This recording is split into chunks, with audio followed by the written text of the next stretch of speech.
Hi, welcome to yours journey. இன்றைக்கி morning vlog தாங்க. இன்றைக்கி மார்னிங் பிரேக்ஃபாஸ்ட்டுக்கு கம்பு தோசை செய்யலான்ட்டு நேற்றுக்கு ஈவினிங்கே மாவாட்டி வச்சுட்டேன். இதில் என்ன ஒரு ஸ்பெஷல்னால், இது நம்ம தோட்டத்தில் விளைஞ்ச கம்புங்க.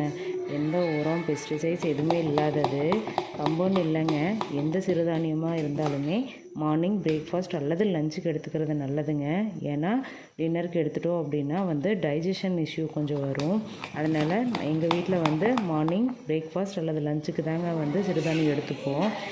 மார்னிங் பிரேக்ஃபாஸ்ட்டோடையே இன்றைக்கி லஞ்சும் ப்ரிப்பேர் பண்ணிவிட்டு வீட்டு வேலையெல்லாம் கடன்னு முடிச்சாச்சுங்க. ஏன்னா நம்ம பாப்புக்குட்டிக்கு 10th ஸ்கூலில் பொங்கல் செலிப்ரேஷனுங்க. அவளுக்கு எல்லோ ட்ரெடிஷ்னல் வியர் சொல்லியிருக்காங்க. ஸோ என்னோடய சாரீவே அவளுக்கு ஸ்கர்ட்டாக கன்வெர்ட் பண்ணிடலாம் அப்படின்ட்டு அதுக்கு ஆல்ரெடி டாப் எடுத்து வச்சுருக்கேங்க. அதை ரெண்டையும் கட் பண்ண ஸ்டார்ட் பண்ணிட்டேன். கட் பண்ணிவிட்டு ஸ்டிச்சிங்கும் கையோடு ஸ்டார்ட் பண்ணிவிட்டுங்க. அந்த ப்ராசஸ் போயிட்டுருக்கு. அவுட்புட் எப்படி இருக்குன்னு சாட்டர்டே வீடியோவில் பார்க்கலாம். Tata, bye by.